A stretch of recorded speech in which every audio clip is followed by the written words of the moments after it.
You are probably one of the most inspirational people that one I've personally met, but in general that I've just sort of heard of. Okay. You basically went from like fresh off the boat or fresh off the plane, right? Both sounds sexier. Let's It's both. the immigrant story. Because I mean, yeah.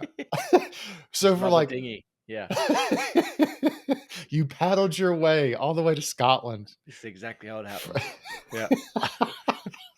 Yeah, from Germany. yeah, You paddled from Germany to Scotland. That is the story I'm sticking to. yeah. Agreed. Um, but you started off as like a volunteer, but then worked your way up to CEO. Yep. Can you walk me through that process? Are we? I mean, are we? Is the episode this is it? We're doing it. Yeah, I love it's a how relaxed soft this is. lead in. I don't like the one, two, three, go. It's like, let's just No, have a this is fucking beautiful. This conversation. is beautiful, man. Walk you through it.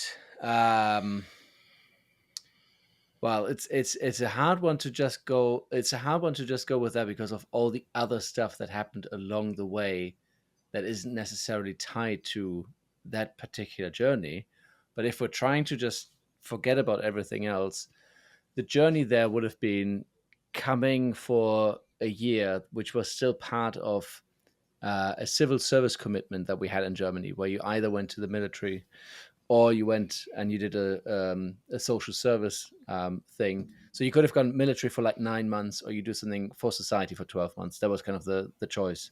Um, my choice for years, I was set on going to the Navy. That was like a thing. But then, and that's something that's probably quite important for me later on, is I'd visited the UK a few times, and I had this incredible gut pull towards the UK. Like I got completely obsessed with it. I would wake up on a Saturday morning and I would put on like 80s just translation shows that would run once a week. And they were cringe and they were rubbish, but that was like my little glimpse into the UK. So I would wake up just to get a bit of like UK English because there was no internet, right? So I was really obsessed with that.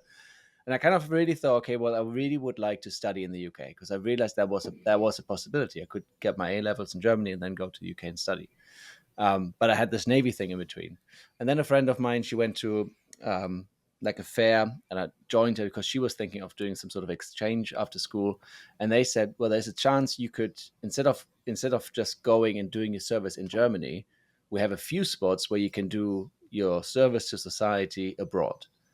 And I thought, oh, that's quite interesting. And I just applied to a couple of organizations. One of them took me, and then I could just apply to a bunch of centers and facilities in the UK. We could have gone abroad as well.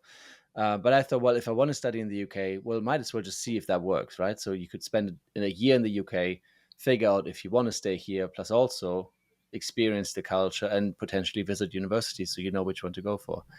Um, yeah, and so that happened. First person that got back to me was this guy in Edinburgh. A couple of days in, said yes, yeah, we'll have you. I thought, cool. Well, I'm not going to wait for anybody else or for you to say no, so I just said yes. Went with it. Came to Edinburgh, landed. The person that then picked me up, who was the person that emailed me, is my father-in-law now, and the I don't want to lie, but I think the third or the fourth person that I met when I got to the UK within the first hour is my wife. So that was like call it what you may. Anyway, so we met. So I lived and worked in the home that her parents were running, which was it's in and of itself a very interesting challenge. So I did that year. Within that year, I looked at university, so that's a separate path. So I did university for quite a bit. But my main thing was I was very attached to the place where I volunteered. I liked it, and then I never left. So although it might have been part time to a degree, but within our second year we were made managers or asked to run one of the homes. So we ran the home, and then a few years later they were opening a bigger home, and we were asked, can you move to the bigger one? So we always stuck around, and then after university I had to make a choice whether we move away from here or do something else. And yeah, the job of operations manager was created, and I went for that, had that role, and then the CEO retired a few years in, and I applied for that role, feeling very scared and inadequate, but realizing that I'd spent 14 years being part of this organization and seeing my future here. So I thought, well, might as well give it a go. And one of the things that makes your job different, right? So you live at work. You work Yes, at home effectively. And all of like this. not Yep, not because like you work remote, like literally your house is like a co-living situation. Can you that's explain like what correct. you actually do, like what the company is? Oh, all the things I do. So yes, the organization is one that was founded by Jewish refugees coming out of Austria in the Second World War, just to start, and yeah, so they came to Aberdeen, one of the places, and they started. They basically started looking for another purpose. They wanted to give back, you know, and what transpired is they ended up working and living together with people with learning disabilities. Um, but their philosophy was of one that it wasn't this clear, distinct line between carer and caregiver, but it would be people living alongside each other, and has a very deep spiritual grounding in that people felt, look, even though there might be, for lack of better word, limitations that some people might have, they are still a complete human being, and they can also teach you. Even somebody with you know kind of severe autistic traits has a certain way of being that can still teach you something, maybe about you and maybe about your routines, and how to maybe support people better. So that was kind of the deep underlying philosophy, and then that spread. There was a very successful model, spread across the whole world. So there's centers in Africa, Asia, America, all over Europe, and one of them was this year, which was founded in well, the first people living here was in 1987, so quite a while ago. Yeah, so that's what it is. Basically, it grew out of this notion of large households. You've got families living alongside people with learning disabilities. You've got some people that come and might live with you for a year as voluntary workers, like I did when I came. But we also have day workshops, and it's about 200 people all in all that live in Rome here. So I asked that because setting healthy boundaries is hard for most people in general. It's hard for people who have either like a 9 to 5 situation, whether it is like a traditional job, or entrepreneurs who like physically go to their office or their company or whatever and then come home. It is more difficult for people who work remotely, who work from home. But then there's that third level, which is you, where you could be in the middle of dinner potentially and some shit happened that you have to respond to, Hmm. or you could be like in the kitchen um with another resident, right? Because it's a co-living situation. There are like communal areas as well. Yeah, yeah. So like you're effectively on call 24/7. Hmm. How do you set healthy boundaries when that is your 24/7 situation? Yeah, that's an interesting question because it can, and I have seen people being broken by that for sure, right? And I think the way one has to approach something like this is not to think of a clear distinction between working and living life. Like that would make it very, very difficult. If you felt me talking to somebody who is in receipt of care, or me sitting and having a meal with somebody is me working, and then I'm done with working, and then I'll go and do something, and still somebody asks me something, like that will break you, and this isn't your life. Like, don't do it. Please don't do it. However, if you feel that you can live your life alongside people, respect their boundaries whilst you're upholding your own boundaries, then you can do this. And people have done this successfully. However, there is definitely a huge need to have um, personal boundaries and spaces. One of my absolute sacred things is, when possible, I have an hour in the morning that is just for me, and I have a home gym that is also just for me. That's just one thing, this one area here that is mine, and I hold it sacred because that is literally just a temple for me, right? So I can go and I can do my stuff. Um, But the other thing is, yeah, holidays, vacations are important. Being able to get away, yeah, walk the hills with the kids and switch off. But equally, having said that, there's no boundary. I mean, it's the same with my wife, right? So we just had a child, and technically Number speaking, number seven, number number seven, That's an yes. important point. Go ahead. But within 3 days of having given birth, somebody asked her if you want to call it, a work-related question, right? So people are just because we're living here, so stuff comes up. And if you were saying like I'm on leave and I can't be asked, and that wouldn't work. But we have grown our family in this environment, and it works well. And it's hard to say this about your own kids because you always see them every day, but our kids are incredibly social, and they definitely do not see any form of disability. They see ability on different levels.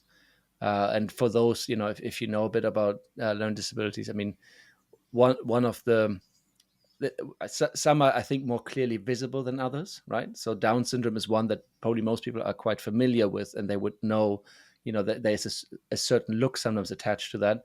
And I don't know what the conversation was, but we had this conversation. We mentioned, oh, this person, and and one of the older kids said, oh, by the way, is that like, do they have Down syndrome? And the others were like, what? I've never seen this.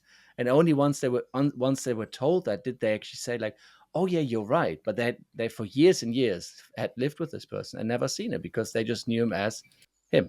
You know, The other thing I want to highlight is like, not only do you live and work out of the same place on the same, like, I don't know if it's compound the right word, like this campus, like this is compound sounds huge. super sexy. Let's stick with compound. Okay, you live on this big ass compound, 200 people.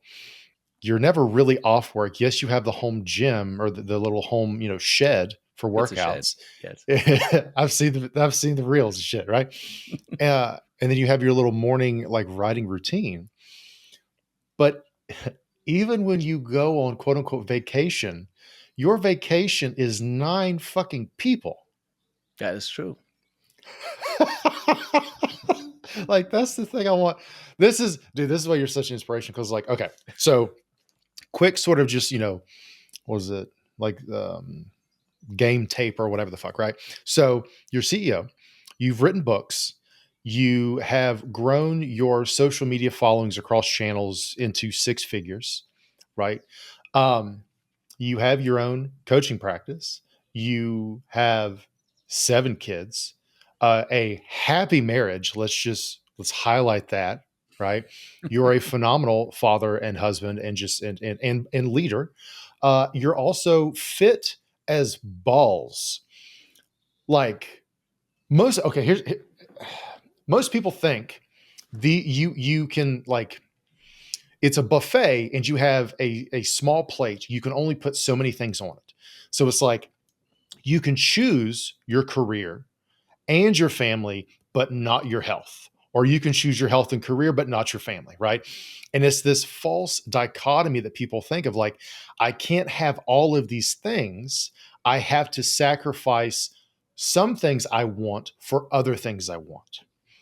What is different about you that you've been able to do all of this? Also, you got a PhD. I don't remember if I said that or not. You also got a PhD in the process of all this shit. Yeah, that was a little sprinkle on the top. Um, yes. Well, I think it's fair enough to say that my situation, as we've just highlighted, is fairly unique. So as such, I'm quite aware that it is. I do not have the work of a consultant who might be away from home Monday through to Friday most weeks of the year, right? Because that changes everything. Um, or a 2-hour commute into London, again, that changes everything. So I'm aware of that. So I don't want to be seen as like, well, this is the way I live my life. And then if people feel like, oh, there's something that I see here that I don't have in mind, therefore, what am I doing wrong? That is not my message, right? So that my life is constructed around all of these opportunities, but also limitations, and it works. But that's the thing; it is requiring hard work, right? It's been 19 years now. We've built this. We've built our family within the parameters that we are, and we've been blessed with everything that we have. It is a very unique situation.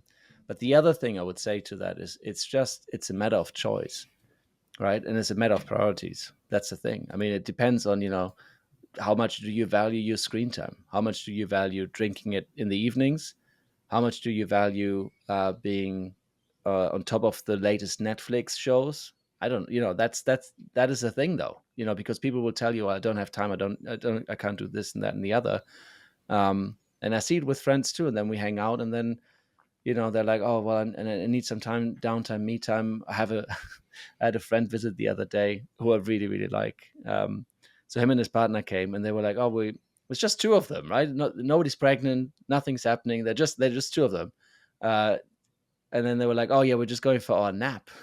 Like, they just had 10 hours of sleep uninterrupted, but then it's like, well, this is what we do. I'm like, well, that's it. I mean, I'm not saying sleep is should be demonized, but it's like, but that's your priority. That's cool. Like, it's just, I know, for me to get done what I need to get done, and for me to aspire to the level that I've set for myself, it just requires certain discipline and output.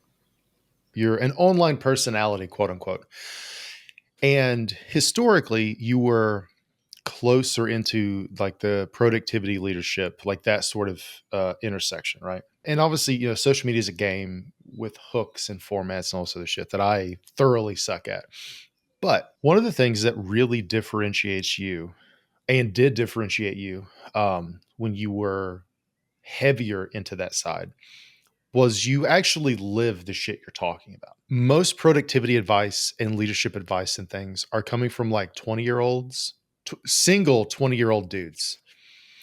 And it's like, it's easy to be productive when you're single and 20 and don't have fuck all responsibilities, right? Oh, bro, just wake up at 4:30. Oh, Yeah. bro, just do the thing, just do it. And it's like, so by the time this episode comes out, the other one already be out. I had Jay Yang on a little bit ago Hmm. because Jay just put out his book. You can just do things. Yeah. And one of the questions I asked Jay was like, okay, so you have this book. Obviously, you're like the poster child for this permissionless approach and things. And you've done really, really well, right? Jay was making, I think Noah Kagan said Noah was paying him $150K before Jay graduated fucking high school to work for him, right? Noah Kagan, big entrepreneur, AppSumo, 80 million plus a year. Jay hadn't graduated high school yet, was already making solid six figures. But as Jay and I were talking, I was like, okay, all this is great. Obviously, you're the poster child. You're legit. I love you and what you're doing.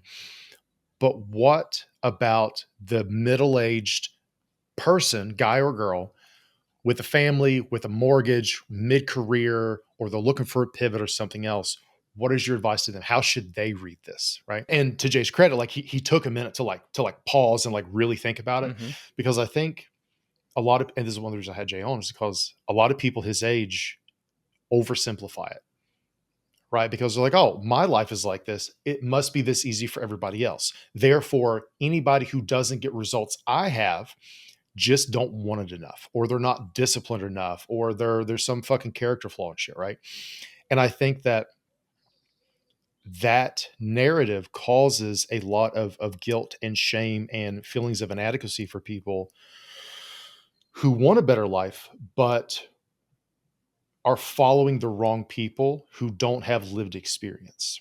And Hmm. that's why I really like a lot of things you say, because all of your shit is fucking earned, right? Like when you tell people, like, hey, look, for example, like, hey, time blocking is important. It's not because you read it in a fucking productivity book or read some blog article about, oh, time blocking super good. Like, no, like literally, this is how I fucking structure my day. Here is what my calendar looks like. Here is what time I wake up. I make, my wife and I, or whatever, we make breakfast for the kids. We do this, we do this. Like my schedule is blocked in 15-minute fucking increments. I schedule lunch. I schedule my morning, writing, whatever. I schedule like, okay, by this time the kids are in bed. Now my wife and I can hang out. And don't get me wrong, like I've seen your schedule and it is overwhelming for me. But you and I live different lives, right? I don't think I could do what you do without the systems you've created.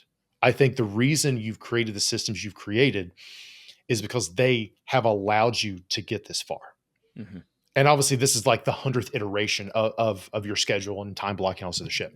It But always like, has to change. Yeah. exactly. And that's my thing, man, is like, you're very no bullshit. Like, you don't oversimplify things. You don't come at this from like a 20-year-old with no real world experience who just, you read the top 5 productivity books. You're like, oh, everybody, it's simple. Just do these things. Hmm. Pomodoro. And like, I and again, hate not Pomodoro.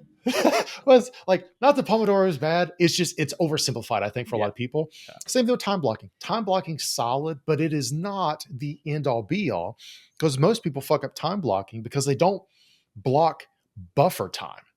Hmm. Like, you can't redline your whole day of like 1 to 115 this, 116 to 123 this. It's like, if any little thing happens, somebody's late, you got to take a shit real quick because the lunch Indian food didn't work or whatever it was, your day's fucked. Like, Hmm. one of my friends, that's how she runs her life, like to the minute. She knows exactly how long her commute to any individual store or work or anything. And like, she blocks her day like this. But it's Wow. like, girl, if you hit a red light or construction, your day is fucked because you have put no buffer time in between anything. Hmm.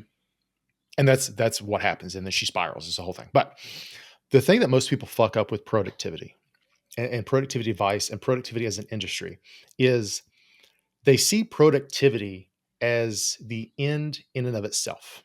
My goal is to be productive. I am trying to be more productive. But the point of productivity is that it is a means to an end, and that end is to live your fucking life.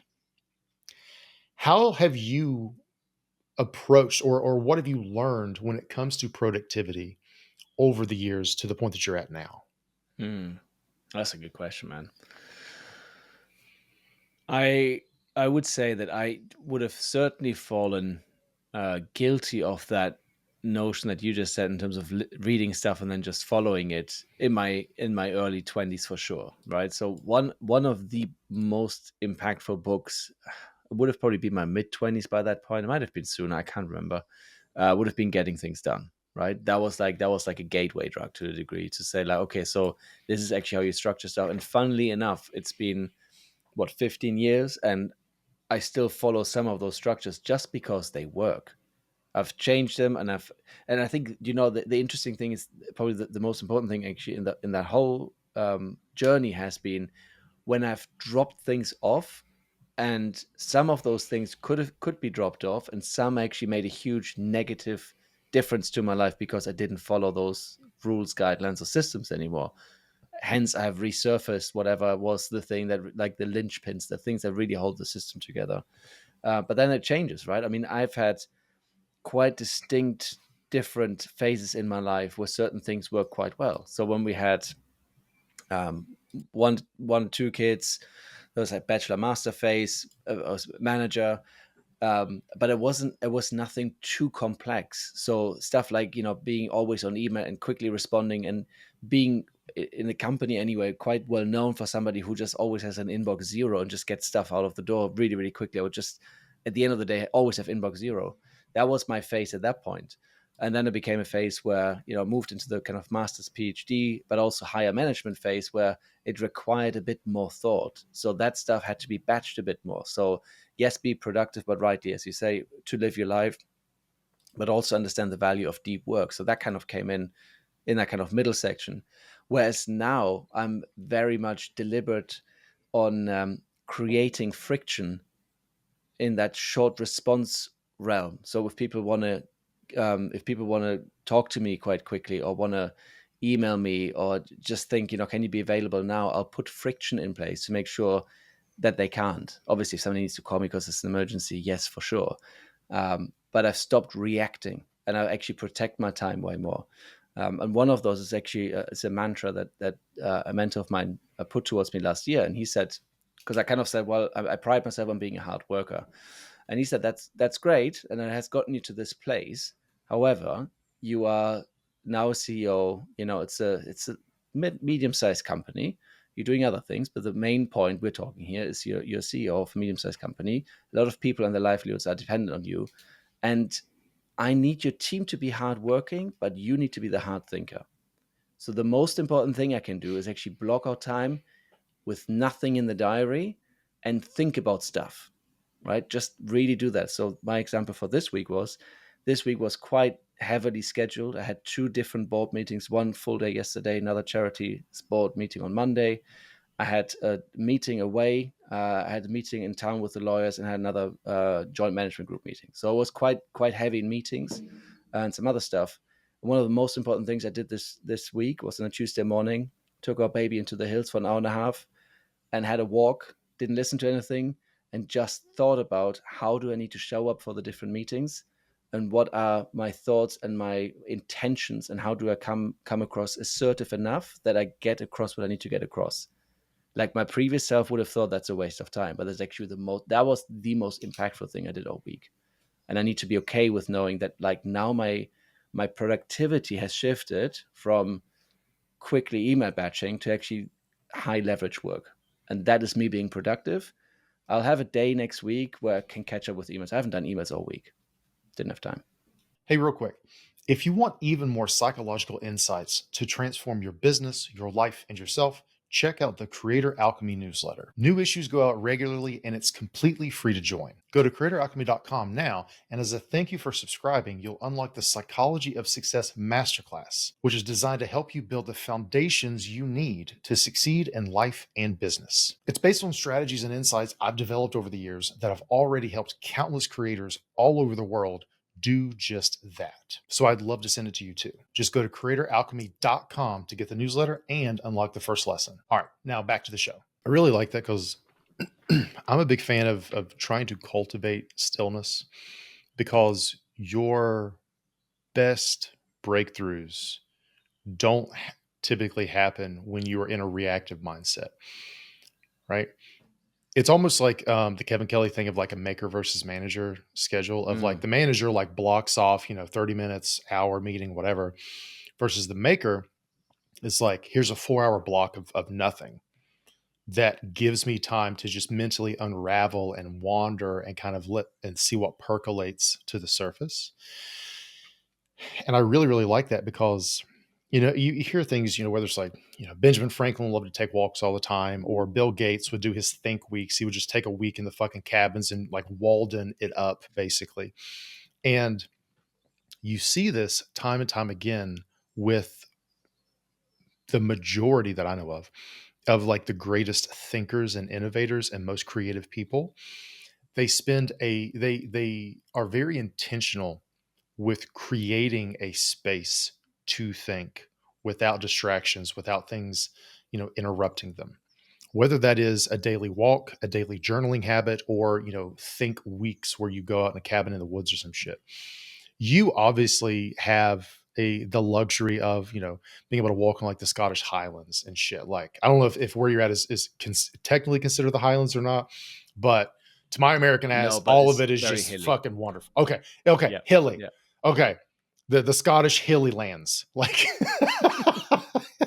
dude. I mean, it's so fucking picturesque, right? Like, I love anytime like you post a picture or video of you just fucking walking around or whatever. Dude, it's so beautiful. Because like I grew up in rural Appalachia, and I guess supposedly, according to the internet, the Appalachian mountain range is the same mountain range that is part of like Scotland and things, like back in Mm. like Pangea times or whatever. Like, they're very Hmm. old mountains. I don't know if that's true or not. Um, I that is again, like, they do look different, but like I'm used to mountains and hills, and like that just makes me feel at home. So I love seeing your shit too. But there's this thing a lot of people struggle with where I can't schedule do nothing. I can't schedule take a walk or read or whatever, because that isn't work. And if I'm not doing work, I'm wasting my time, I'm wasting my potential, I'm fucking off. So now I feel this pressure to block everything in my day and to be working. But people are conflating being busy with being effective, Hmm. right? Because like you said, like so I used to work as a building manager for a college recreation center, like a big gym, um, for the university. And our CEO had meetings back to back to back all day. It's multi-million dollar facility. He was always super busy. But every day from noon to 1, he worked out. And people would always be like, hey, I forget what his name was. So they're like, hey, Jim, whatever. Hmm. Hey, can you just not work out today so we can do an extra meeting? Or can you just push that? He was like, no, that is the one meeting I never cancel. That is a meeting with myself. When I uphold that meeting, when I respect that commitment I've made to myself, I am more effective the rest of the day. When I don't do that and I sacrifice that, I am less effective the rest of the day. Yeah. And I think just practices like that, especially for busy people, right? There's this sort of like this Zen proverb or whatever. It's like, meditate for an hour unless you're too busy, then meditate for 2 hours. Yeah, I've heard that. And it's like a tongue in cheek thing, but it's like people do not understand the power and impact of taking time to shift out of a reactive mindset and into a proactive mindset of like, okay, nothing is tugging at my attention. What has been slowly processing in the background of my mind that I haven't given it the time and the space to come up to the surface? I think there's certainly one thing I would say to that. Thinking of my own team here, there are some jobs and some, yeah, especially some jobs where you are necessarily needing to be maybe a bit more reactive, right? So if you are sitting at the front desk of, say, said gym, then we need you just to be there. You can't be going for a walk and thinking about bigger things. That's that phase in your working life. So you have to recognize that as well. But then again, I was thinking, we've got administrative staff who some of their work is very reactive, but sometimes they will have little projects or problems to solve. And actually, you would do yourself a massive favor if you just mark that switch in saying, well, I've done this work now, and I would probably vote for the project work to be done first, but that depends on your day, I guess.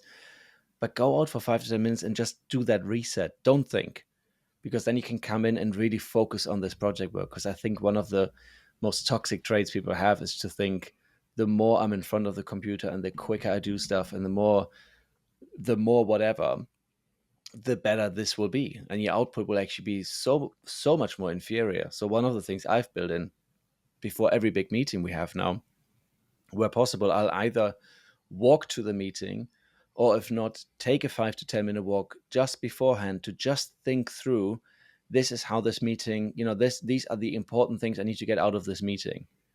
And I never used to do that, but that was a disservice, I think, to people, because then you go from this very reactive mode of emails, answering this, quickly trying to hammer out a project or a document, to then trying to lead a meeting, and all you're doing is like, okay, this is the agenda, and yeah, no, that's not good. That's not good. And I've definitely done that, and the team definitely has suffered from me doing that. And I guess it's a culture that, for me, that's a cultural change I'm trying to lead, to actually say, no, we are way better off having, instead of a 90-minute meeting where people have a laptop in front of them and a phone, and they're kind of half-assing it and just looking up when it's their turn to talk. Let's have a 40-minute meeting, just pen and paper, right? Just do that. And then you can go off and do 40 minutes of your email. That's fine. But you're not wasting my time, and you're way more effective in your listening rather than just pretending to be present. So, yeah, everybody, I think, can, as you rightly said, can definitely put some stillness into their day. Will be very effective.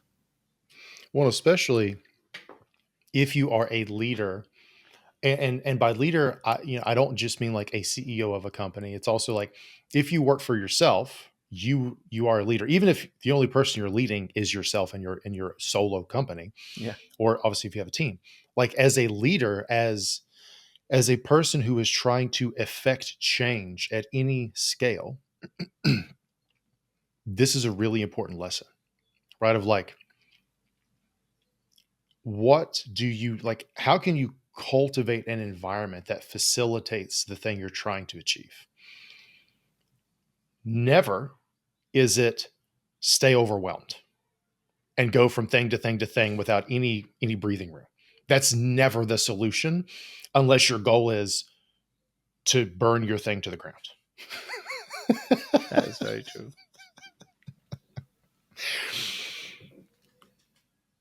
So on the topic of leadership, for you, I know like you've studied a lot of leadership. You clearly are a leader. You have become a, effectively a thought leader on leadership in several circles. From your perspective, what do most people think leadership is versus what is it actually? Yeah, that's good. That has so many layers to it. That question. That's a very good question. So I think the quick answer is most people will think leadership means you telling people what to do. That will be the number one thing.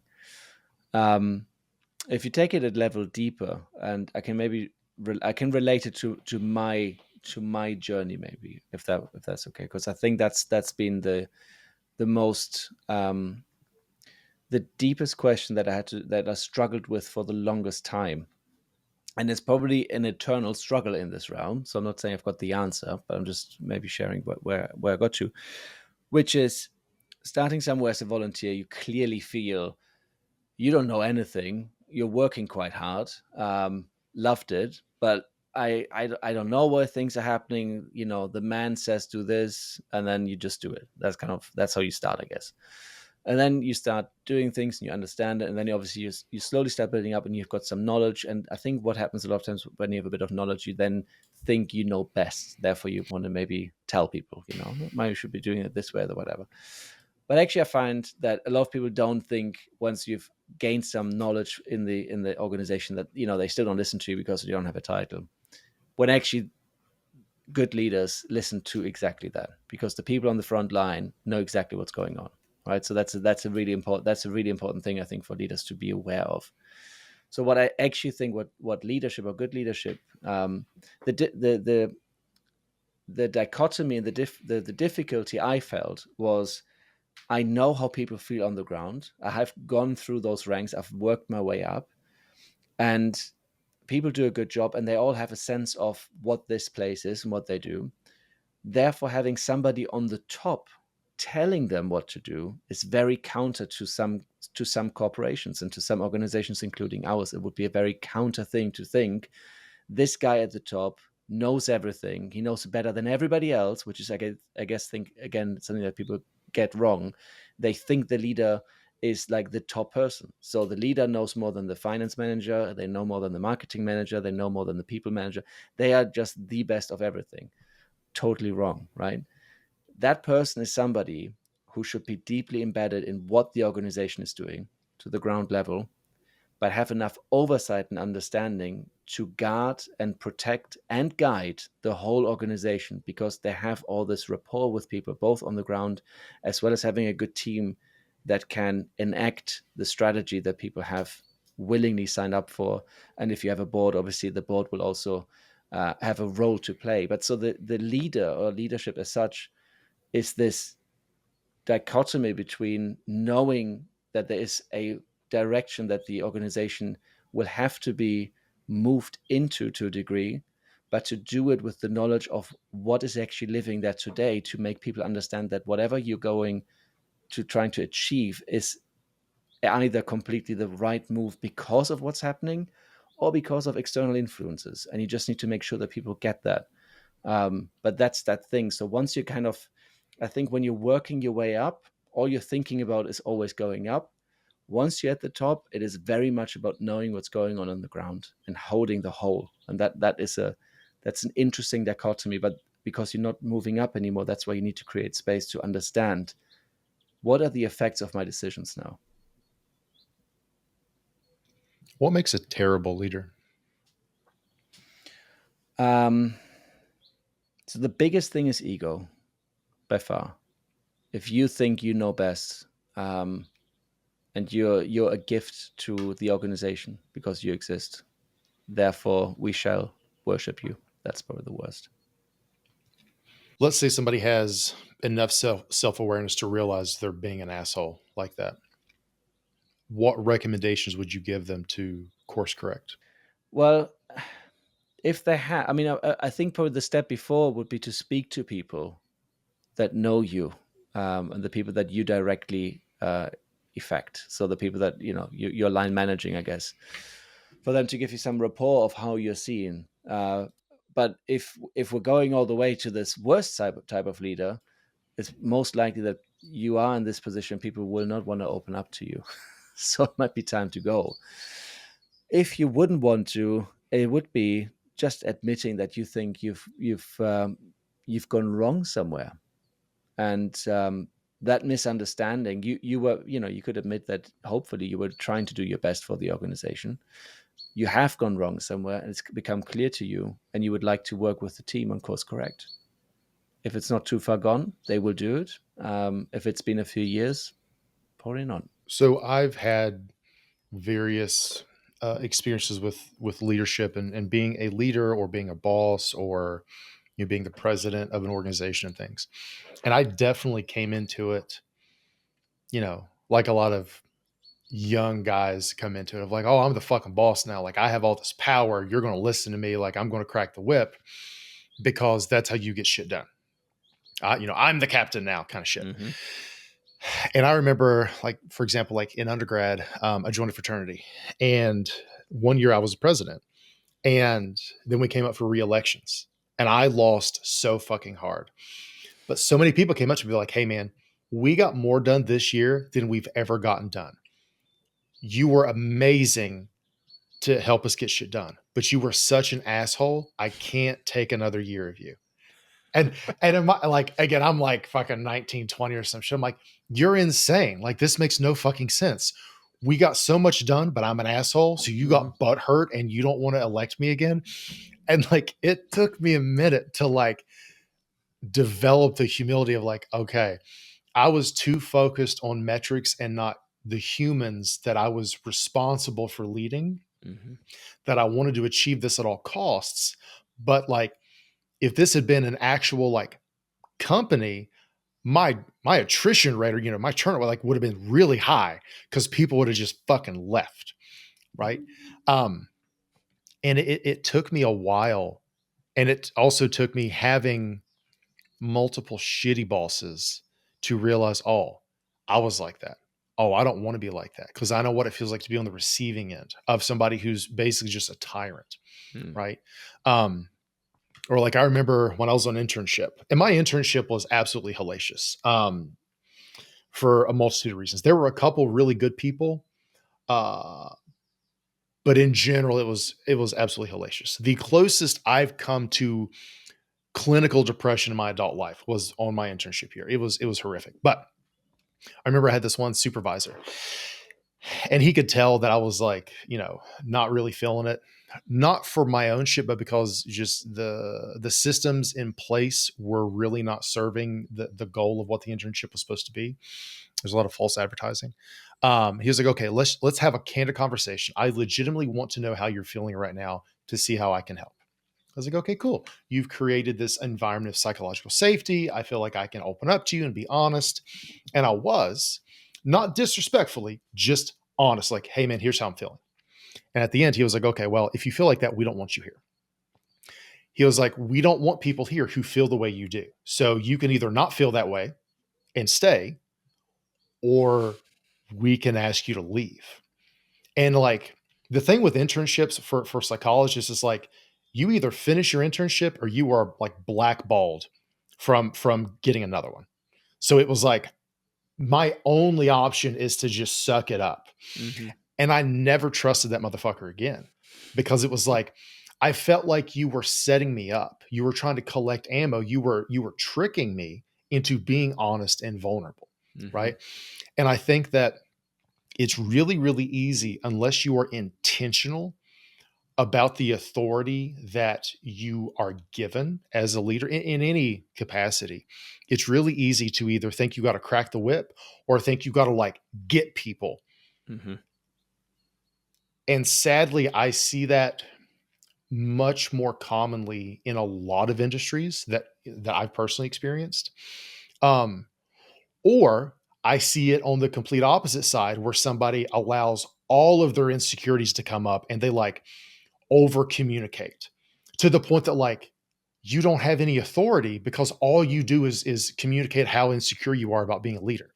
And it's like, I need to be inspired by you. I need to feel empowered by you. And I need to feel that you have my best interest, especially as it relates to the company at heart. What is your advice to people who are either stepping into a leadership role or who have found themselves in a leadership role and feel unprepared to actually lead people? I think the first thing I would say is that that feeling is most likely totally normal, and it also is probably the best thing for you because it will ensure that you're humble, and that's going to be your biggest and most successful trait as a leader, to understand, yes, people are looking up to you, but that's the converse, right, of having too much ego. If you're staying humble and understand that your role is to, where possible, obviously have a team around you that can help you deliver on whatever you're doing, and they are the experts, and you're leading the team rather than being the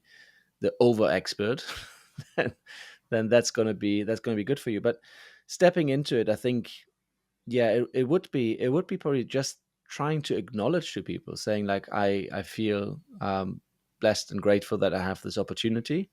I might have worked hard for that. Maybe you've stepped. So I think one of the most difficult ones is stepping out of a current team and becoming its leader, right? So you're leading your peers now, right? So which happened to me. That was the most difficult thing. Is one day you are all managers, same realm, and you're all maybe bitching about your boss or whatever, and then the next day you're the guy. You're like, okay, now I now need to be this guy. But yeah, understand the traits that you liked or looked up to in the previous leader, and it's the same with parents, right? And ditch the stuff that you thought isn't great, but then just talk to the team, saying, look, guys, I'm new in this. I've worked hard on this, and I really want to be here. But this can only work when we're working together. So you know me, and I want to do my best, and I need you to be open and tell me when things are going on. And the best thing we can do is foster good communication, and let's get going. And then so just have a very open door, um, and be also quite intentional and maybe aware that you will have to shift in your leadership journey, even with the same team. So at the beginning, you will start this very open and saying, I don't know what I'm doing. Let's do this together. And then you have to just kind of crank up that authority level without becoming an authoritarian and saying, I know best. But for people to understand at one point, he knows what he's doing or she knows what she's doing. And you can quite clearly say, when you, and the one of the most effective ways is the way of how you're leading meetings, right? So I did this in the very beginning, very open, let people speak. But then at one point, it's like, well, these are the agenda items, and we've got 10 minutes, and now we need to keep going. It's just slowly show people that you've got your job and you understand your job, and you're just gently making sure people understand that you know what you're doing. But I would start soft and invite people in to help you co-create this new leadership role. I like that. It it sounds cliche, I think, at this point, but one of the things that helped me with my own leadership stuff is focusing on trying to lead myself before I tried to lead other people. And again, I know it sounds fucking woo woo or cliche and shit, but like when I It's true. realized it, but it is right. Like there's a fine line between cliche and timeless wisdom, right? Hmm. A cliche is timeless wisdom you've forgotten is really all the fucking cliche is. Yep. Okay. Yep. And then it comes back around. But like when I realized it's like, oh fuck, I need to like I have my own shit I need to work on. There's a reason I feel like I have to prove myself. There's a reason I see enemies or people trying to attack me, or I feel like I have to defend something and like almost overcompensate for something. There's a reason I'm so harsh on other people. Oh, because I'm harsh on myself. I have high standards of myself, which is fine, but I don't give myself grace when I don't live up to those expectations. I think, and I've seen this with a lot of other people, a lot of us try to basically like self-flagellate our way to success. It's like if I can just like bully myself hard enough or hate myself enough, Hmm. then or if I have a big enough chip on my shoulder, that's my superpower that allows me to build so much shit. And it's like you can build a lot as using anger or hate or self judgment as your fuel, you can do a lot, but you will end up miserable as fuck. Because once you defeat all the enemies around you, the only person you have to fight is yourself. The only person you have to Hmm. hate is yourself. And like I saw myself going down that trajectory. It's like, okay, I need to work on myself first. How do I give myself grace? How do I reevaluate my own expectations? How can I be more self-aware of my own internal state, but also how can I be more aware of how my words are landing? Because it's like, this was my intention, but it wasn't what you received. So the message is what got fucked up. So how do I tailor my message so that you receive what I'm trying to send you? Right. So really working on communication, really working on self-awareness, really working on building rapport and a sense of psychological safety, and helping people feel at ease, but also recognizing and acknowledging a power dynamic when it exists. Because like when you're a leader, like you fundamentally can't equally be friends and have that power dynamic. Hmm. You just can't, right? Because like I've had other bosses that were like, we were friends, and then they were a boss, and then they're like, oh no, buddy, but we're just friends. We're just friends, and it's like, Hmm. we're not though, because at the end of the day, you can fire me, and at the end of the day, you know things about me as an employee from the CEO or from this other person, right? And like I've had that happen of like you're pretending it doesn't exist when it's more respectful to acknowledge it exists. How do we work within that? Hmm. So like for me, learning to lead myself allowed me to better lead others in any capacity, because I no longer had those insecurities that were fueling all of those toxic interactions and false beliefs about what I thought a leader was supposed to be. What's that journey look like for you? Yeah, that was very good. That was very good. Good wisdom in that. Um, Again, a lot of reiterating, a lot of changes, and I feel I've people say that when they have kids, their world changes. And my experience has not always been that case. Sometimes they just it continues on, as lovely and as amazing as it is to add them in. You hear the stories of somebody saw their first child for the first time, and like suddenly they were only seeing the color blue anymore. I don't know. Something changed. Um, but I felt a quite distinct shift. So I think I've been on quite a journey in the last 12 months, which is always quite funny, especially I find when you are some sort of as a creator, you're putting yourself out there, and when you're going through something, it's sometimes a hard thing to, well, do you share this when you're still going through it, or do you not? And I think I shared like half a percentage of it, because I just think you need to just work on your own stuff before you talk about. I mean, why? That's also no point in that. Anyway, so I feel I've gone through something, but I felt with our latest edition, because I'd already affected so much change, especially on a professional basis, and my engagement on a professional basis, that when she came along, I realized one of the things that I had really neglected was that element of setting my own very clear vision for who I want to be, and reminding myself through various systems and procedures of that, and really striving towards better every single day. Because only then, when I'm striving towards this person and trying to reach those ideals, it's exactly that, then I will become the better leader. And one of them is, um, I've got somebody that in my mind I definitely look up to, who is the I don't know if you know anything about Formula One, but anyway, car racing, right? So there's a guy who runs the Mercedes team. He's an Austrian guy called Toto Wolff. Very, very successful financial guy. Went into had kind of always affiliation with motorsports. Bought stakes in Mercedes, and then has been the most successful CEO and team principal of all time. Really, phenomenal guy. But one of the things he does is, and he flies a lot, right? I mean, F1, you're flying, like, apart from flying from circuit to circuit, you're then flying back to the factory and stuff. So they're like always, always in the air. Um, and what he does on a plane is nothing. He stares out of the window. That's his thing. So you might read a bit of the paper, he might eat a bit, but he said the thing he does He doesn't have a phone on him, or like he really just he looks out of the window and just really just thinks. That's his thing, and that's always stuck with me. It's like this guy who is leading so many teams, who is so successful, but it's that is what he's doing, and that kind of goes back to what we were saying earlier in terms of work and making time and space. For me, that was one of the most important things to say is in order to lead this team well, lead yourself, remind yourself of the vision of who you want to become, make sure you're putting small building blocks into the day that help you achieve that goal, so it doesn't just stay a vision but it becomes reality.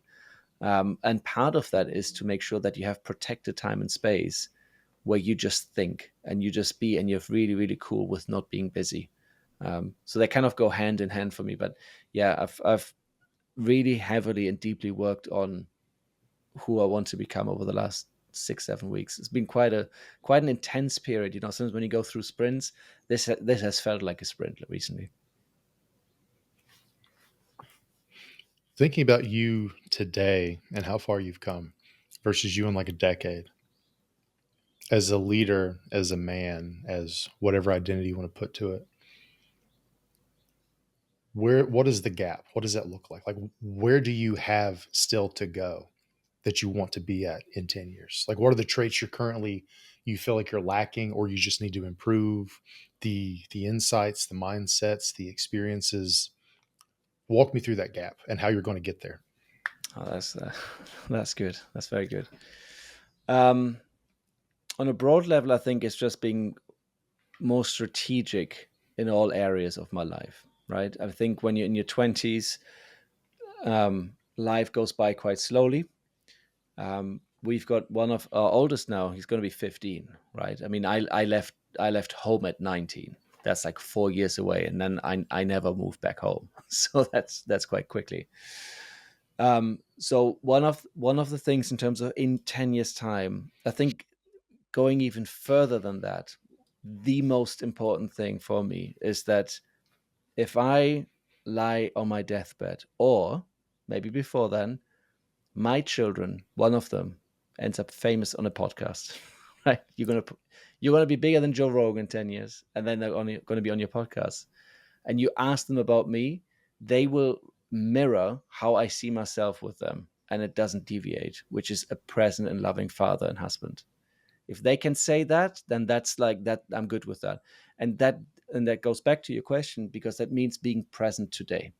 Doesn't mean making tons of money and then not being there with them and then like buying them something to buy back the love. Is being present with them today, prioritizing them today, which means doing the dishes at 10 p.m. or doing emails on Sunday at 7 a.m. That's okay. If that means I can be there for your school play, or I can definitely make sure that, like before we jumped on, I read our little boy's bedtime story. Like that happened. That's the thing. It makes them feel safe, and it makes me happy holding them and reading them a story.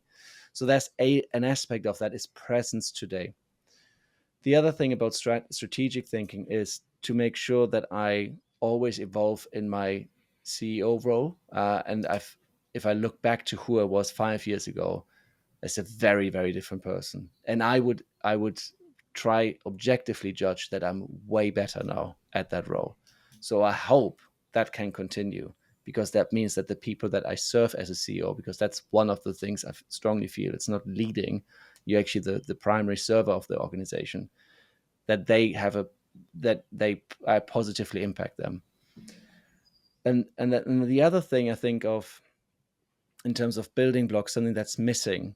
And I think actually this is a very interesting conversation with that, because when you and I first spoke, I never really shared my working life as much, right? It was a thing on the side, kind of, as you said, we're talking productivity, leadership, yeah, I've got some stuff going on. I also got a bit of a family, but I wasn't sharing it. And I think I had to go through this process, but I also think that from the vision that I have, which isn't one of greatness, but I think what would make or really fulfill me is if the people that work with me are, I guess, proud to work with me like I'm proud to work with them, and they don't see me as just somebody who's posting reels, right? It's actually somebody who is thoughtful and supportive of everything we're doing. and I might do it very differently than most other people in my industry. And I have, I might be emulating maybe some more American CEOs that we know, um, but it's a positive impact, and that I can share my who I am more fully, because I think that's been something that's maybe been missing. But I have obviously this dichotomy, right? I want to be respectful of the privacy and my professional obligations, and yet I think the fuller story is going to be a more interesting one that might help more people. I love those answers. Um, and again, this is why I fucking love you, because like you're one of the most authentic, genuine, kind, compassionate, legitimately inspirational people I know. Which, if I didn't know you, I would want to know you. So it's a supreme privilege that I can call you a friend. Um, Thank you. Feel the same. the thing you talked about with, effectively your ultimate definition of success is like, your kids would mirror how you kind of, see yourself and describe yourself. And basically you would be the inspiration for them to live a great life. And they would say, hey, I had a great relationship with my dad, right? He inspired me to be my best self. I think that's really, really great for a lot of parents. But I also see, so one of the things I see from people is most people either try to do the same as their parents or do the opposite as their parents, right? So if you had a good home life, you're like, oh, I want to copy paste that, do the same. If you had a terrible home life, you're like, okay, well, as long as they just do the opposite of what they did, that's probably going to be good, right?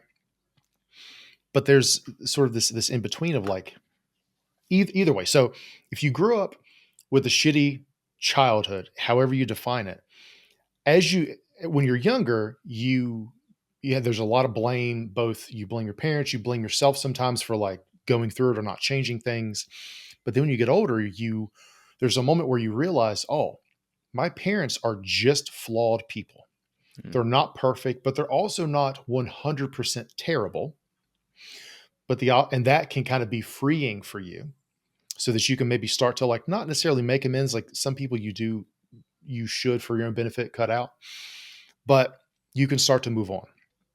The opposite is also true for people who had a great childhood, and then you idolize your parents, but then at a certain point you're like, oh fuck, my parents are flawed. Like they're just people, right? Um, and then that can kind of provoke its own sort of existential thing of like, oh, I thought my dad was perfect. Or I thought mom and dad were, whatever. It's like, no, like we had some shit. Or like, no, I totally have like this character flaw. Like I didn't show it around you because it wasn't relevant, right? And I think that is almost like a rite of passage when you learn, like when you witness, oh, my parents aren't perfect, but they're not terrible either. They're flawed people with good qualities and less good qualities. And that I think gives you permission to be imperfect as well, because it's like so many people go through life either trying to live up to their parents' example, or they're terrified they're going to turn out like their parents, right? Mhm. And obviously there's a lot of gradation in between that. But just the thing that really helped me was the idea of like, most people are doing the best they can with what they have. And I think that no matter what you go through, no matter what you went through in childhood or whatever, having that realization of like, I used to blame my mom or my dad or this, or like, they were doing the best they could with what they had. Now that doesn't mean they did well. Like they could still be a piece of shit human being, but that piece of shit human being did the best they could with what they have or what they had at the time. You can do better because you have more than they had. Mhm. You have more self awareness. You have more of a support system. You have more fucking moral integrity, whatever. Right. But I think just this concept of we're all, this is coming back to like leading yourself, leading others, your role within a family, a company, whatever. We're all doing the best we can with what we have. How do you navigate that of you yourself doing the best you can with what you have, but also how, like, seeing that play out with your family currently, with your upbringing when you were younger, in your company. Like, how do you see that pattern itself, or that truth itself kind of play out? Hmm.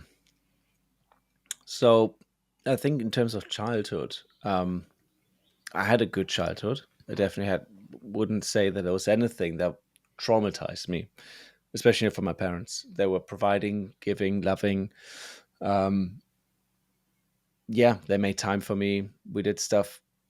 My dad was a teacher. He made special time for me to teach me maths, which was his subject. But he also went above and beyond. So he would teach himself like French so that he could teach me the French that I needed for my next test. So right, so that's commitment. We'd still fall out and shout at each other, but I guess that's what you do with your parents. But they're very committed. My mum spent a lot of time with me. We did a lot of stuff, so she's kind of in the arts world, kind of restorer of art. We spent a lot of time in museums. I would go with her sometimes to exhibitions or to meet clients and stuff, but also spent a lot of time in her workshop. So it's been a great childhood as such. The one thing that really I think limited us is that um, one is my dad is afraid of flying, so he's never flown. So that was like physically limiting, I guess, to a degree of where we could go. Um, but he's also a very anxious person. So he's very afraid, always kind of worst case scenario. Um, and that is something that I always saw maybe subconsciously first, but now definitely consciously is something I definitely do not like. And I wouldn't want to sign up to living that sort of lifestyle. If you tell me that something is you know this, right? If you tell me this is a challenge, it could be whatever, but you just put that word in it, I'll do it because I'm like, okay, well, there's some danger and adventure and exploration involved in that. Therefore, we must do this. So there is an element of obviously going against what I saw being lived, but that's much more, it's probably also telling. I grew up in one flat. I was like that my whole life. That one city, one flat, only child. And then at 19, I left, and I'm now living in Scotland in a cottage with masses of people. So it's again very different. Never thought I would necessarily live such a crazy lifestyle, but I definitely felt a need for a bigger family because their family, like both my parents' families, weren't in the same city, so we're very isolated. Friends were always primary, and it's nice to have large family, right? I mean, one of our nicest visions, I think my wife and I always had, was having large family Christmas get-togethers, right? So the kids come with their partners and their kids. Because we both didn't experience that, and that's something we always said that would be really cool in the future. So that's one. And then in terms of current family, how would you relate that to the current family? The question again, We're all doing the best we can with what we have. Just right? like, how do you see that play out? Because, like, Yeah. it for me, it's a way to give grace when otherwise it's really easy to be judgmental. Mm-hmm. I'm like, why didn't you do it different? Like, why can't you be better? Because I also see, like, internally, a lot of people struggle with that, of like, we're way too hard on ourselves. Yeah. Because one of the things is, like, all of us see the potential we have, but the closer we get to it, the more potential opens up. So, like, it's always like this moving target, right? Yeah. Which is Yeah. how it's supposed to be, because the more you achieve, the more capable you become of achieving more. The issue is, it's like, for example, I said earlier, like, I was an asshole of a leader. It's like, why was I an asshole? Like, I could have been so much better. It's like, now I am, but at the time, I was doing the best I could with the tools I had available. So using that as a reframe to, like, give yourself grace of, like, letting go of things that you could easily be judgmental or self-critical of, Mm. right? But that pattern also plays out in our interactions and relationships with other people sometimes, of like, they're doing the best they can with what they have. Yeah. Then the question is, like, if I care enough about this person to invest in them, is there anything that I can do to maybe give them an additional tool or support so that they can then do better because now they have more, Yeah. right? Yeah, that's an interesting one. I and that's obviously incredibly subjective point of view. I'm not an expert in this in any shape or form, but what I would say, generally speaking, from my experience, is the previous generations were very, very hard on their kids, and I think we've swung as a society probably in the too soft of an approach again, right? So it's everything is cotton wool, and we don't put any barriers on. So say social media, right? We know it's shit for us. We know this. But nevertheless, you give your 9-year-old an iPad with no limits. Like, make this make sense, you know? I've got a phone here. That phone has an app called Opal, which I think you've probably come across, which is something that blocks. Is better than screen time blocker. It just physically doesn't. If you set it correctly, it physically won't let you open apps, right? My phone is just blocked out the whole time, right? I've got a block from 8 p.m. till 9 a.m. I've got a 30-minute window in the morning at 8:45, 30-minute window in the morning that I often miss because I'm going to work. So, and then it's blocked till 12 p.m. Then it's open for 2 hours, and then it's blocked again, and it's open for 2 hours, and it's blocked again.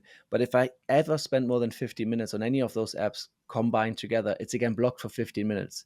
And I do this because I know if I didn't have the block, I am not strong. If I'm not strong enough for that stuff, because I know that if I've had a really long day, and now with the newborn it's different, but say the kids are in bed, say it's 8:30, I would just lie there for an hour. If I had no block, no limitations, I would just lie there for an hour and just do shit. And then all my goals would go out of the window because I just waste time on some stupid app. So I know this. So why do people then not impose that on their children? Mine might be a bit extreme, but my our teenager has a phone. He's got 20-minute time limit on stuff for the day. That's it, 20 minutes. He can't access in the evening and not until after school again, because I know this. So there is that. I think that's definitely something, and for me, that comes into the parenting approach generally. So if I stick with him, he's deep into basketball, but there's obviously elements that I've always liked basketball, and it's easier to see stuff from the sidelines than somebody being there. So what we often do is, if I go to his games, he sees I'm there, right? I'm present. I cheer him on, tell him when he's done well or not. Always there for him. But we always have a bit of a debrief. Like, what are things that I saw, just work on a bit, just small things, and we might put on a podcast that is a bit motivational, just to kind of get those juices going. Um, and that's for me, that dichotomy where just I try and make sure that you show presence, but you do also show the kids that hard work and having a bit of a self-critical side is important. The other thing is, we don't give our kids pocket money. They have to earn it. Okay. I was given pocket money, not much, but I was given pocket money. Therefore, I assumed money just comes to you. It's not a good thing. So our kids need to do chores. We pay them well if they do chores for others, and if they have a good attitude, I pay extra. But that's one of those things where I just think, not trying to be too self-critical, and I also want to be careful that if they've been gone all day, they don't feel they just have to work now. But you have to, I think, strike that balance. Well, I think with parenting, the realization that, like, you're not raising a 5-year-old, you're raising a future adult. So, like, what environment do you need to create that would facilitate them becoming the best version of themselves as an adult? I don't see enough people talking about that because they get too wrapped up in, like, the day to day of, like, oh, this 5-year-old or all the fucking terrible twos. It's just like, or all, this bratty teenager. It's like, that bratty teenager one day is going to be in charge of whether or not to pull the fucking plug on you, like shit like that. Like, but like, on like a more serious note, I guess, like, you're raising future adults. What does that adult in the future need to have gone through in this moment? Yeah. Right. And Yeah. I think, again, man, like, you're an inspiration for a lot of reasons, but especially parenting, because it's like that of, like, okay, day to day, it is less of a battle early on to just give in and let your kids spend 8 hours on a fucking tablet, or rotting their brain on TikTok, or the just crippling your critical thinking skills, especially now. Cause like one thing I noticed on like Instagram, and really all I like Instagram is just mindless scrolling with when I have, I need stimulation and it's like an in between time. Um, you can no longer flag content as being false information with like AI. They removed that as a report. Okay. There's like the vague category of like fraud, but they used to have like a misinformation thing. They removed that, at least in the US. Mm-hmm. So like, and now more and more people aren't tagging things as being AI generated. So it's like, oh, there's this new, I saw this the other day. There's this new spider that has like red silk that they created in a lab, and it's like either the whole story is false, or the images they're using are a mock-up that they're not saying are a mock-up, Mm-hmm. right? But it's like you initially you were supposed to like watermark it as like AI or like tagged as like, hey, this is AI, this isn't real. Either they remove that requirement or they don't enforce that requirement, and you can't report things that are false. So I'm like, again, I don't get into conspiracy theories and like psyop and shit and like, oh, fucking whatever the latest conspiracy theory is, China or Russia, whatever the fuck shit there is, right? I'm not on that train necessarily. But it's like, the fact is, social media doesn't have your best interest at heart. So if as a generation people are growing up and they haven't had these safeguards, and AI is getting so good that it's hard to like, oh, this is clearly AI, right? Because like what, like 2 years ago, you could Yeah, easily tell you if something knew. was AI, Yeah. or like they couldn't do like the fingers were always fucked up or something. But now it's like that's not a thing anymore. Yeah. And it's like, so it's just easier as a parent to give in and like let your kid do that. But now your kids are learning false information. One, because social media is fucking brain rot. But then you have all this AI shit to where it's now like your kids are going to grow up believing things that are facts that are just completely made up in Mm-hmm. a way we've never seen as a society, right? Because like we learned stupid shit, in grade school, right? Like I remember, fucking, you know, whoever was like chopping down a cherry tree or whatever the fuck, and like Honest Abe and like Christopher Columbus was doing this, and the fucking Indians and Pilgrims were friends. Like stupid shit like that is what we learned in the U.S. They weren't. Like, yeah, I can't speak to how, I'm assuming other countries are better with education. U.S. is fucking dog shit, but at least public school. It's easier to give in and let your kids do these things.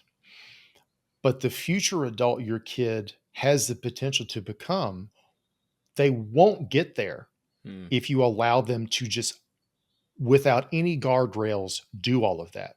Versus saying, like, look, 20 minutes, you can socialize, you can do whatever you want, you can continue to be a digital native, as like, being tech savvy, cool.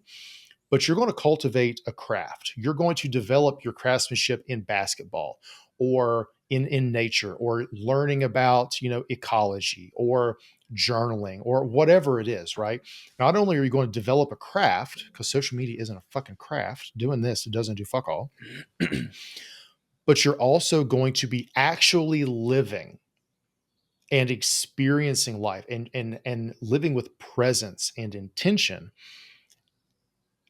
And I think that is something very few people themselves are intentional with in their own lives.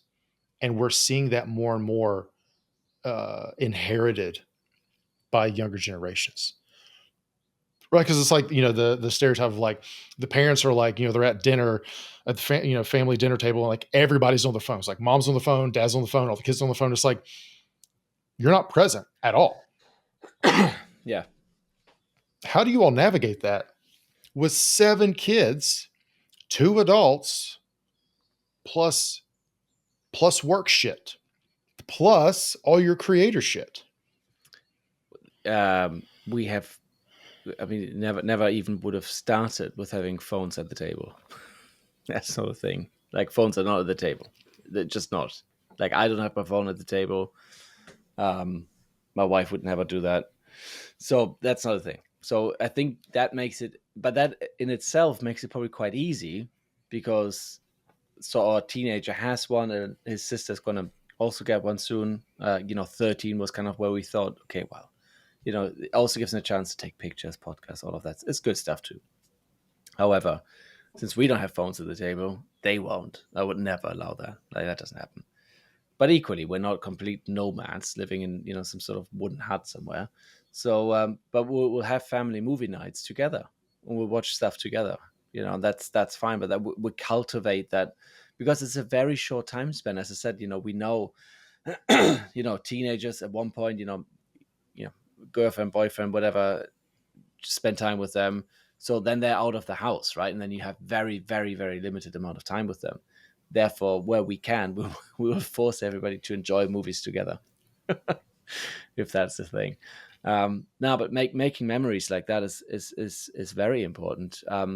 But yeah, same with my creator stuff. I mean, the way it works for me, quite clearly, I mean, from a presence perspective, it would be horrible, and that's why I think I can't do what other people are doing, where they film everything that they're doing and literally have a camera in the kids' faces, and like, everybody would know the names of my kids and would be like, oh, like that would never be a thing. I'd never want to get to that level and wouldn't allow it. So that's one. But the other thing is, just from a brain perspective, I need to have it systematized. So I've got my stuff going out.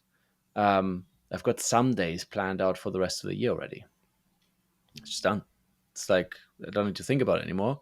Spend a good amount of time, focus, as we said, focus time, get shit done. And then I don't have to think about it. Message is still good, and I'll supplement it with real stuff when it comes up. Um, but yeah, rather than just, again, it's being more strategic rather than reactive about stuff.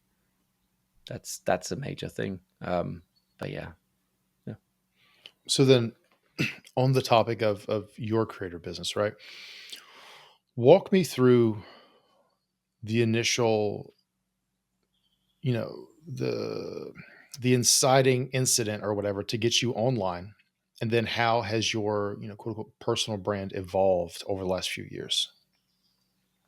So how I started? Like, what made you want to become like a public person on the internet? Actually, never did. I don't think it never set out with the sense of some sort of fake fame, whatever it would be. The reason, I think, well, there's two reasons. So the first one was, I realized that there is a realm online where I was following and I was amassing a group of mentors that never knew I existed, and I consumed them solely through the internet. So that was one thing where I thought, okay, that's interesting. And then the other thing was, and it came probably at the back end of COVID, but it also came at the back end of a couple of good friends moving away, where I felt I was surrounded by people, but at times still I felt isolated. Right. So yes, kids are there, and obviously, my wife is my best friend, and we've got great times together. But there's an element of friends missing. That you just hang out with, and they recharge you in a very different space, modus. So I realized that I was wondering, is there this intersection? Could I meet people online that could be helpful with that? So what happened just slightly beforehand, when I did my I went through a coaching program, and that was also just done online, and I met great people on this coaching program. We did a year together. We met every Saturday, and then we had so we had an hour and a half every Saturday for a year together. So I met those guys, and it was like, when that was finished, I was like, oh, that's a shame. But I realized, okay, there is obviously a way to meet other people that are like-minded online, people that can push me online, because I wasn't able to necessarily access them in the physical realm. Because frankly speaking, a lot of them, the ones that I looked up to and I met, were in the US, and I'm not in the US. So um, yeah, started writing online. It was literally, as you know, it was a newsletter and a small blog, but mainly a newsletter that went to friends. And then it slowly just started. And I'd been on Instagram for a long time. I think since 2013, probably. So quite a while. It's been a thing where I've just never intentionally shared stuff, but just done stuff on. But yeah, then met people, met you, met other people online, and everybody was hanging out online. And then it was just the thing that, rather than just this blog or this newsletter that you were sharing, you needed to get other people knowing that you exist so you can help them, because that's the main thing I had. I was learning from other people. I was getting inspired by other people, including you and other people that we both know, that really inspired me. And I thought, well, Not to say that I have something special or interesting to say, but if my story can help somebody somehow, that's a great thing. That would be cool. And but that really kind of went, I think, hand in hand with being on social, because just you're sending a newsletter to 13 recipients, which was the case for me for many weeks, which were 13 people I put on the list. So I needed to find some other people that might be interested. So that slowly led into the social realm, and just kept writing. And then some things resonated, and then you're kind of getting on this train to a degree, I guess, where you're like, okay, well, if it's resonating, that's nice. You're meeting more people, you're meeting new people, and then that can, I guess, kind of grow over time. But it was never set out with the intention of being known, I guess, to a degree. So then how has it evolved over the years? Yeah. So I think it goes back to an answer I had earlier. How you started, right? So how I started was a very, very niche. It was productivity and leadership sort of thing, because I felt safe in that realm, because it wasn't touching my family, it wasn't really touching my business, and it was just something for me, right? Productivity had been something that had served me well to get shit done for a while. It wasn't the end or be all, but it was like a thing I knew a bit about because I'd been following, studying stuff, building my own systems. So that was one. Um, but I think what happened is when I started writing stuff and then getting to know people and meeting people, especially when I then had this interaction also with Zoom calls and group meetings and all of that stuff, is I got to be known as the person. I think at the time it was 6 kids, right, when we met each other. But it was, like 5 and then 6 kids, so it was like this guy with loads of kids. So it just kind of stuck with people, and I never wanted to go into the parenting side as such, because I felt, well, I'm really not an expert. Like, yes, we have kids, but I've never studied parenting. I'm not a teacher. I'm not a child. Like, I don't know. I know my children, I guess, to a degree, and I can help them, and I try and do my best, but I cannot really advise. And I think parenting can be so divisive, like diet or religion, right? Very hot topic. So that was one, and then I think the other thing that kind of slowly started happening, that I was opening up about my 9 to 5 and the stuff that I do on a daily basis. Again, I was very protective, because I know that I'm serving people to a degree, and I don't want to ever risk, to, I guess, to a degree, what I share online with that kind of influencing in any negative way the people that I work with. So that's always been quite a tightrope act. Um, but yeah, I think what I felt is that the more I could share, the more honest I could be, the more I could just open up. People got more out of it, because they realized, oh, okay, this is, as you said, not just a 20-year-old guy talking about something. There's a whole thing going on here, and maybe I can take snippets from it. And where it is now is that I speak to people that have been following for a long time, and they're telling me stuff that they're getting out of it, which is always a mixture, right? Often enough, it is guys who are aspiring leaders or in leadership positions. That's one thing they have, but they also want to get into fitness, or they there's something about family relationships that's maybe not working quite right, and there's always one element that isn't working 100%. And I'm not perfect, but I'm just striving, and if I can help by sharing some of those things, then that's great. And that's kind of where it is at. I just share what I do, and often enough I end up talking to people that are in a very similar situation to me. So then explain to me the idea behind hybrid dad. What Yeah. is that? Yeah, I mean, that goes really into what kind of just what I was just saying. With when on a fitness level, I got really into CrossFit, and then I got into endurance. And then when I started kind of working out just by myself, and I did this thing where I prepared for Spartan races and marathons, but I never stopped lifting. So I did these two things, and at one point it became a thing where people were saying, "Well, this is like the hybrid athlete, right? So you trying to elevate both at the same time, which normally seem to contradict each other." And I think what happened with my online sharing is I went from this productivity thing to then just like time management, which became something along the work-life balance thing. And again, I was like, I'm not sure. I was struggling with it, although it kind of made sense in my mind. But equally, I was realizing, as I was saying earlier, not everybody's in the same boat as me, right? People have different, their lives are different. So the sense of work-life balance will be very different for different people. But what I found is that everybody is nevertheless always has these different areas in their lives that they feel maybe insufficient in one of them. So it could be the home life, it could be personal growth, or it could be business. But also, so there's this one is the lack, but also the understanding that growing in one of them can actually fuel the other stuff. Hence, if I'm more strategic presence at work, if I can set boundaries better at work now, that means that I have more family time, right? More discipline with my time at work means more time for my family or for my kids. If I can be more disciplined with how or structured with how I lead the organization and be mindful of what's the stuff that I need to delegate away, then my headspace is much clearer to switch again and be there present for my wife. If I work out in the morning, I'm emotionally more stable. So all of these things feed each other. So it's like that hybrid athlete um, concept that each of those areas elevate the whole. So that's the idea. So then what types of people do you typically work with for your, do you call it like hybrid dad coaching? Like what is it that you call it? Yeah. Just a kind of a one-to-one coaching basis, really. Um, it is or has always been people like me. Sometimes I had some younger guys who are maybe um, beginning early 20s, but maybe similar ambitions to a degree. But mostly the stuff I can relate to is dads who have multiple kids and are in some sort of leadership capacity and striving for most of the time more leadership or setting up their own business.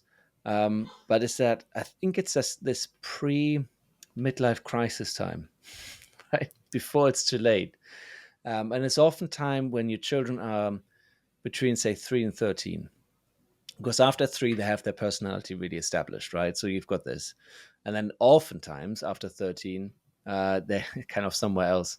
So you've got this golden 10-year time period, and there's this element of like, I do want to strive at work, but I don't want to miss this, and how do I make that work? So that's something we talk about, build systems around, become clear. Sometimes it's just understanding, look, pushing here will lead to this. Is it worth it? Maybe it is, maybe it's not, but they just need that rapport. And often enough, it's very difficult, I think, with your with your wife or partner, because they're so invested in you. It's harder to get a bit of more objective feedback and really just talk stuff through. What is one of the most common either struggles or goals people have when they work with you? Um, Often they come and they talk about time management, and often they come and talk about fitness. The biggest thing I found is it's a lack of self-respect. That's the underlying thing that really seeps through all of it. It's the reason they don't keep to their time at work, or they run late. It's the reason that they give into the excuses to not work out, and it's the reason that they might not make time for social friends, um, sort of thing, because they just feel inadequate. They feel there's something, they're not aspiring to this ideal yet. Therefore, they just need to do some more work before they can be free of it. Um, it's unsexy, but it's like it's the thing that always is it's most, it's 90% of the time the thing that's underlying it. I really like that because like when it comes to like my own experience with coaching, one of the things I tell my clients is like, you don't have simple problems, because if your problem was simple, you would have already figured it out. All you're really left with are complex, deeply existential problems and goals, right? Because like naturally with coaching versus like therapy is a very different thing. It's much more varied as far as like the level of functioning you deal with people. Coaching is largely skewed to the positive because people have to naturally be high functioning in order to really seek coaching or afford it or also shit. So it's like with coaching, basically everybody you work with is intelligent, is accomplished, is ambitious, does have a modicum of discipline, all this other shit. So it's like one question people have sometimes is like, why haven't I figured this out yet? I was like, because it isn't simple. Like if it was simple, you would have. So the very fact that you haven't figured it out hopefully gives you permission to realize it isn't simple. Right. And a layer beyond that is like, once you identify the problem, there is the obvious solution, which you've already tried. You've already heard dozens of times. All the gurus have told you. But then there is the non-obvious solution. And that's where coaching with a competent person comes in, right? Me or you, depending on what their goals are, right? Because we don't really have overlap. Um, so I really like that you led with the non-obvious solutions. Like, look, like it's actually a self-respect thing. Like it's not because you're just not disciplined or just because you suck at time management. It's like you know all the time. I'm sure people come to you, they know all the time management shit. They they've tried the fitness tracker apps. They've yo-yo dieted. They've done all the things. And it's like you've memorized all the productivity and time management techniques. You've tried all the popular exercise shit. Yet here you are. There's a reason for that. And one of the reasons is there is a non-obvious solution to this complex existential problem you have. And I think that's really where you come in versus just like, oh, you know, especially nowadays, common things. Why can't I just like do an AI coach? ChatGPT can do it for me. Or why don't I just do this other fucking whatever? It's like, go ahead. You can. And then in 2 months, come back and my rates will be higher because you Yeah. waited. You would have wasted time and money on your AI coach. Yeah. And it's like, that's not me being arrogant. It's like literally like, look, the biggest issue with a lot of those things is like, there's too much of the onus is on you to have the level of self-awareness and the ability to prompt to get any insights. But the other thing with that is like, a lot of those things are just pattern recognition softwares, basically, that aren't great at sussing out non-obvious solutions. They're not great at dealing with the deeply human existential pieces of what it means to be a finite being in an infinite universe. Like that's what this is like, how do you matter? How do you make sure you are making the most of this very limited amount of time you have with the people who you claim matter to you and do work that you deeply feel connected to? Like, what is that? Straight up, no fucking AI is, at least currently, is going to be able to tell you that, because it isn't about the answer. It is about your exploration of the question. And that's really the thing that fucking people don't understand. Yeah. It's hard, I think, if you've never experienced coaching or mentorship to a degree, how would you know, right? And once you do know, it's like, you know, I've got a couple of people that are mentoring me, and that's like the highest valuable thing. Like it's obscene. The If you've got people that you really deeply trust and they can ask the right questions and they push you in the right direction because you have an implicit agreement of where you want to go, and they've walked that path before you, man, I mean, that's a cheat code. That's awesome. But yeah, if you don't have mentors in your life, you don't know anybody, being able to like self guide yourself better by having a coach, next best thing. Agreed. And like, you know, one of my things is like that I tell people, my role as a coach fundamentally is to facilitate transformation. Period. Like whatever that transformation is you want, that is the Mm-hmm. role of a coach, at least the role of me as a coach, right? And like, so even like with you, man, you can tell people, hey, the reason you still haven't gotten the results you claim to want is it's a lack of self-respect. You can spoon feed that answer, and maybe even AI, an insightful AI could say that. Okay, fine. Mm-hmm. The answer honestly isn't the important piece. It's the follow-up question, which is, so why don't you have that level of self-respect? That's the 3 to 6 plus month fucking journey. Yeah. Yeah. And that's why you need a coach. And that's why, and like, dude, that's why I love that this is the current version of what you're doing, because it's like you have not just like social proof of like, incredible people giving you testimonials and shit. And like, you're very clearly competent today.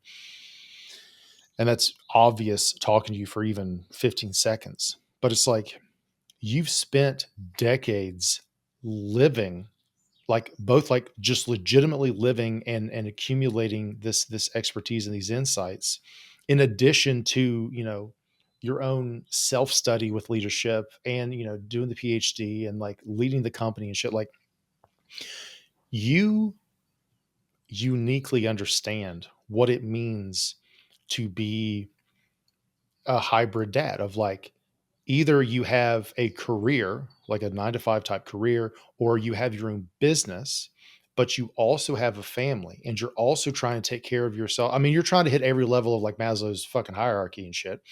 You're trying to be the provider. You're trying to be the protector. You're trying to be the present father, husband, friend, son, all this other shit. And it's like, how many people are actually in a position to help you when that is what you're trying to achieve, when you're trying to have that hybrid aspect of not sacrificing your health for your family, not sacrificing your relationship for your career?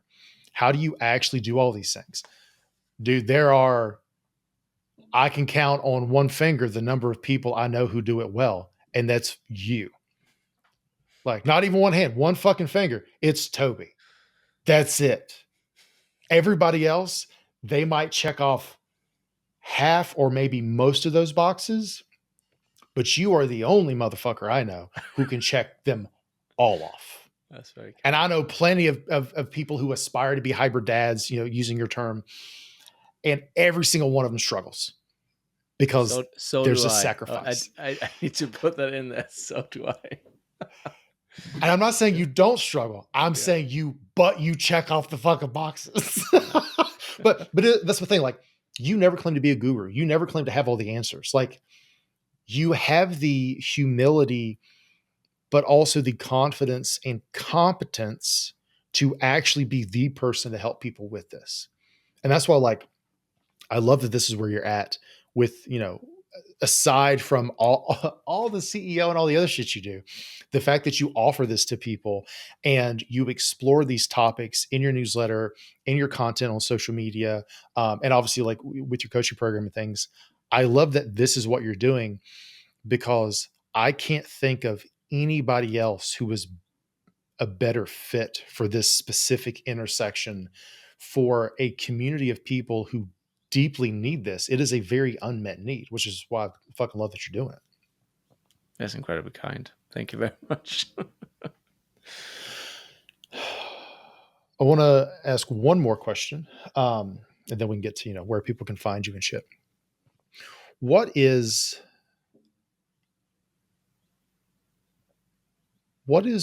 one takeaway for hybrid dads or hybrid parents, right? We're saying dads, but obviously all this shit can apply to mothers and people too, whatever, right? It's whatever, equal opportunity thing.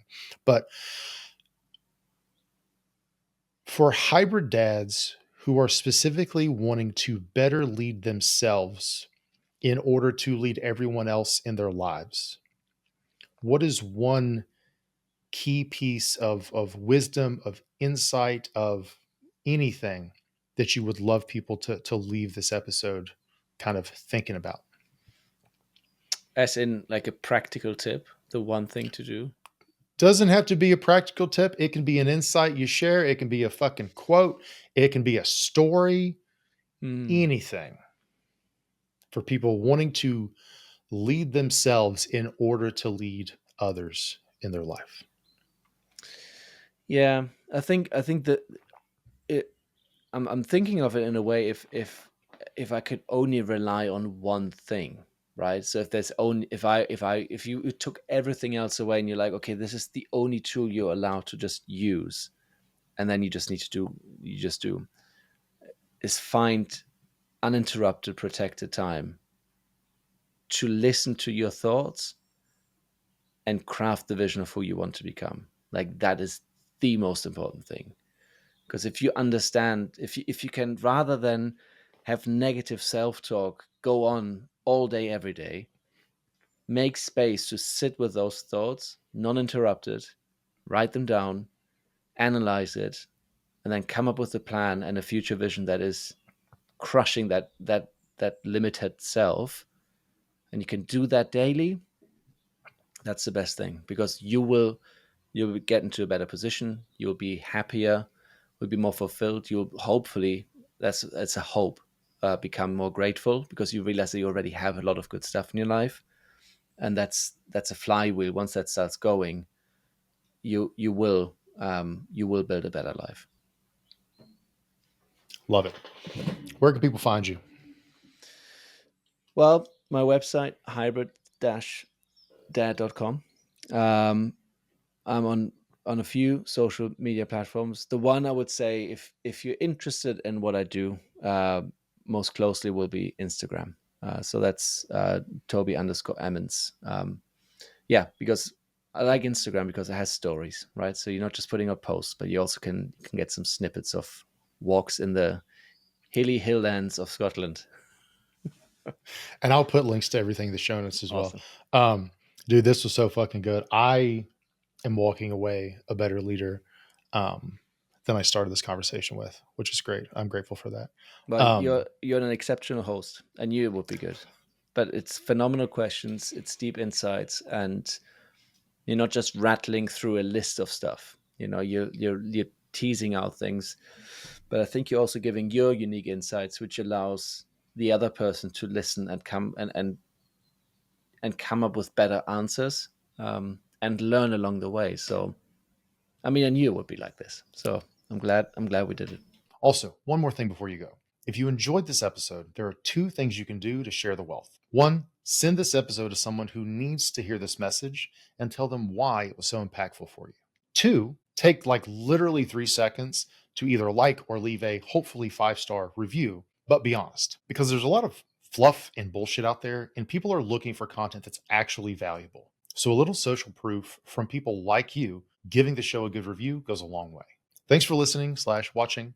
And until next time, take it easy.